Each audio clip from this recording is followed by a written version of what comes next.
Good morning. Today we start triangle and property. Triangle and property को start करते हैं बेटा। काफी क्वेश्चन हम कर चुके हैं। नेक्स्ट क्वेश्चन देखते हैं इसका। ठीक है, डिस्क्रिप्शन में जाके आप इस चैप्टर को अच्छे से समझ सकते हैं। वहाँ पूरी डिटेल आपको दी हुई है। ठीक है, वहाँ जाके आप पूरे चैप्टर को समझिए, करिए और फिर यहाँ पे क्वेश्चन को लगाइए। तो इसी के साथ यार आपके पास आई थिंक लास्ट वीडियो की चैप्टर 7 की, इसी के साथ ही आपका सिलेबस भी कंप्लीट हो जाएगा जो आपके प्रैक्टिस क्वेश्चन का। तो find angle x in the following figure.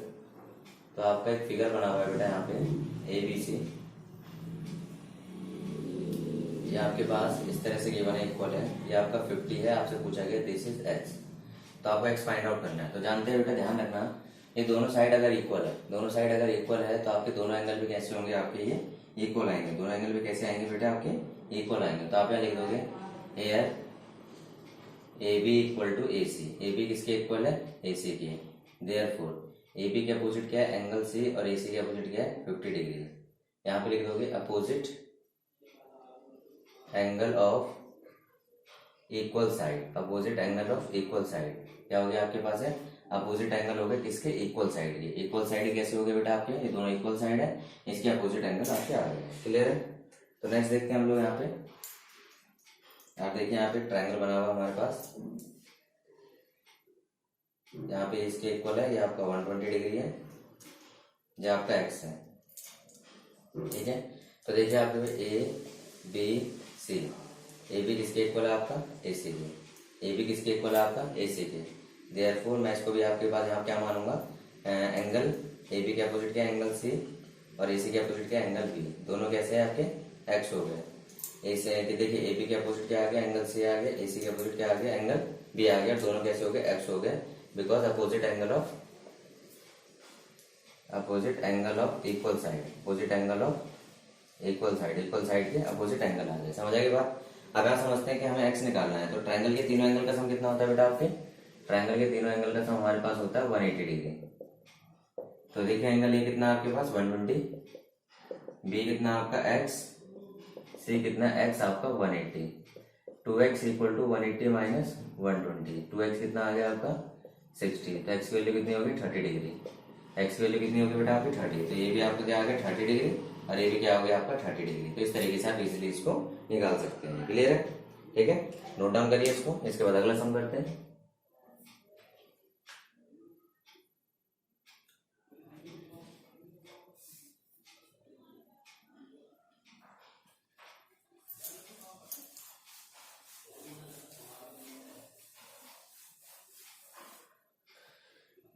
चलिए आपको सम बना देता हूँ, यहाँ सम लिख देता हूँ आपके बाद, आप फिर से ट्राई करेंगे। ABC, ये आपका 140 डिग्री, ये आपका x है। ठीक है, अब मैं आपको ऑप्शन दे देता हूँ A40, B45, C35, D50। जैसे चेक करिए, सॉल्व करिए बेटा।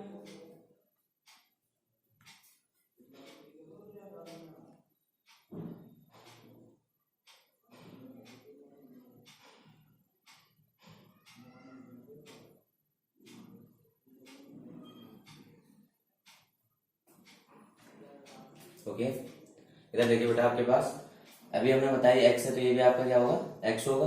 ठीक है, और यहाँ पे आपके पास इस एंगल को हम मान लेते हैं एंगल A। तो सॉल्यूशन में देखिए हमसे क्या पूछा गया है, सॉल्यूशन में हमसे पूछा गया है फाइंड एंगल x।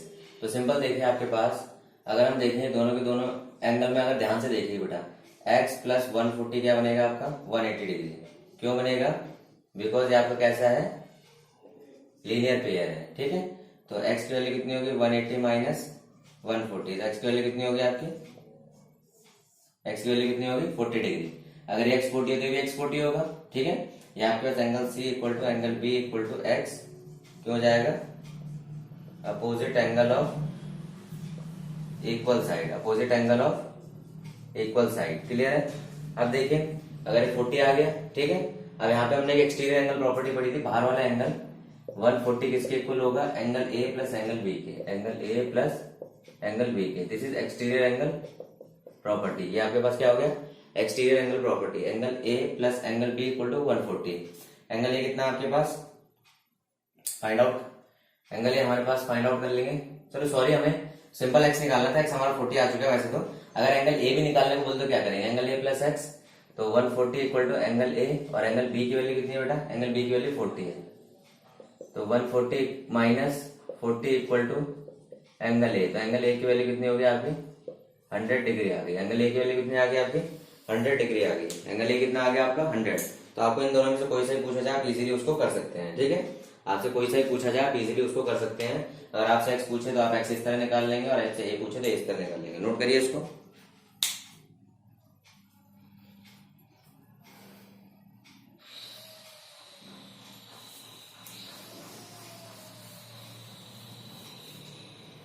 नेक्स्ट देखते हैं बेटा यहाँ पे,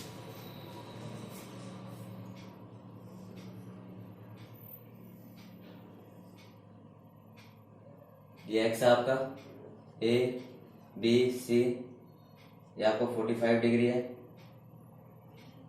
ठीक है। ये एक्स है तो आपके पास ये भी एक्स होगा बिकॉज अपोजिट एंगल है। ये अगर एक्स है बेटा तो ये भी एक्स होगा, अपोजिट एंगल है, ठीक है। और एक्स किसके इक्वल है, एक्स इक्वल टू 45 डिग्री के इक्वल है। क्यों, क्योंकि आपके वर्टिकली अपोजिट एंगल, ये वर्टिकली अपोजिट हो गए। ये साइड के एंगल ए इक्वल टू किसके इक्वल आ गया, एंगल सी के। एंगल ए किसके इक्वल आ गया, एंगल सी के आ गया। क्यों आ गया आपके एंगल ए और सी इक्वल आने का रीजन क्या है आपको बताइए बेटा, यहाँ पे opposite angle of equal side, opposite angle of equal side, equal side हो गया, अपोजिट एंगल हो गया। क्लियर है।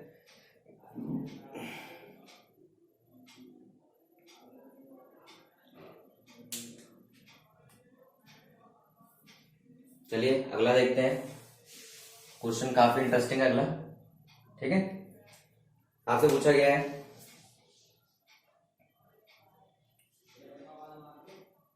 Length of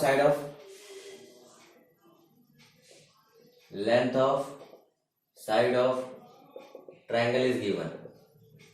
Length of side of triangle is given. Is it possible to draw? Is it possible to draw? Is it possible to draw a triangle? क्या possible है?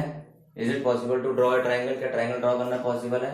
ठीक है, तो देखिए आपके पास A 3 4 7 साइड्स के सारे सेंटीमीटर में बेटा डायरेक्ट लिख रहा हूं, 2 3 7, C 3 4 5 एंड D 3 3 7, ठीक है। ये आपके पास है।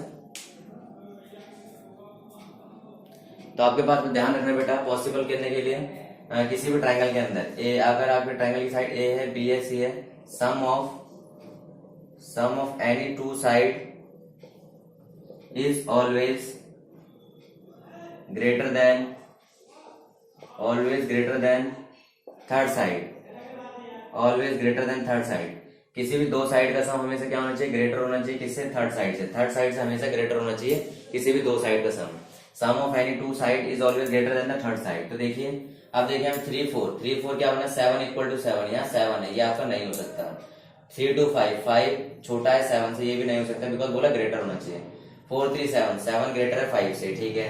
5 4 9 ग्रेटर है 5 से। 5 3 8 ग्रेटर है 4 से। तो सब पॉसिबल केसेस देखेंगे तो ये हो सकता है। 3 3 आपके पास क्या है, 6 ग्रेटर है 7 से, 6 लेस है 7 से, आपका एक पॉसिबल केस गलत हो गया। तो सिर्फ एक केस हमारे पास आया जहां पे हमारे पास साइड्स क्या है, 3 4 एंड 5। साइड्स क्या है हमारे पास, 3 4 एंड 5। क्या है बेटा साइड यहाँ पर, 3 4 एंड 5। क्लियर है। चलिए इसको नोट करिए।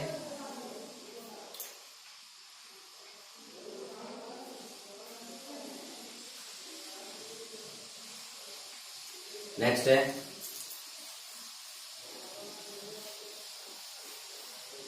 which of the following cannot be side of a right triangle? Which of following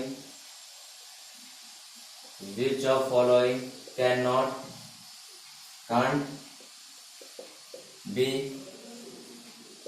the side of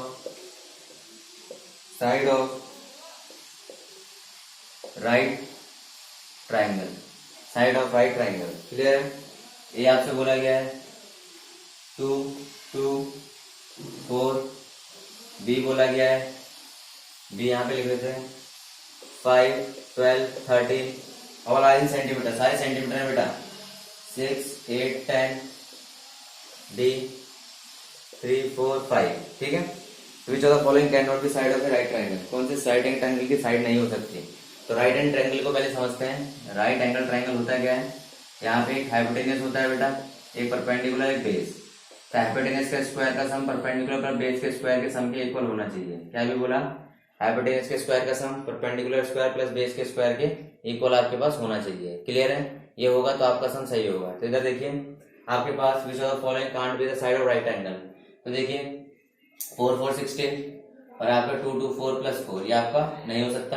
अगला देखते हैं 13 का, 13 square 5 square plus 12 square check करेंगे ना, आपका 169 25 plus 144 equal to 169। Yes it is right, ये आपका सही है। ठीक है, अगला देखते हैं 10 का स्क्वायर 100 8 आपका यहाँ पे देखिए बेटा आपके पास 10 स्क्वायर 8 स्क्वायर प्लस 6 स्क्वायर, ये 100 हो गया। ये 64 प्लस 36 100 इक्वल टू 100, ये भी हो सकता है। 3 4 5 देखिए 5 स्क्वायर 25 3 स्क्वायर प्लस 4 स्क्वायर, तो 25 equal to 9 plus 16 equal to 25, ये भी हो सकता है। बस ये केस आपके पास जो नहीं होगा, यही पूछा गया था विच of the following can't B side of right angle triangle.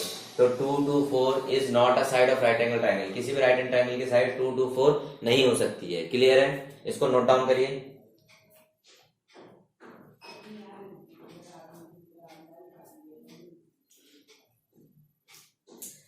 Okay तो बेटा आप लोगों को पहले स्टार्टिंग में बोला गया कि अगर आपको क्वेश्चन समझ ना आ रहे तो डिस्क्रिप्शन में जाके आप पूरे चैप्टर को अच्छे से समझ सकते हैं, वहां पूरा चैप्टर अच्छे से समझाया हुआ है जब आप प्लेलिस्ट के लिंक पे जाएंगे।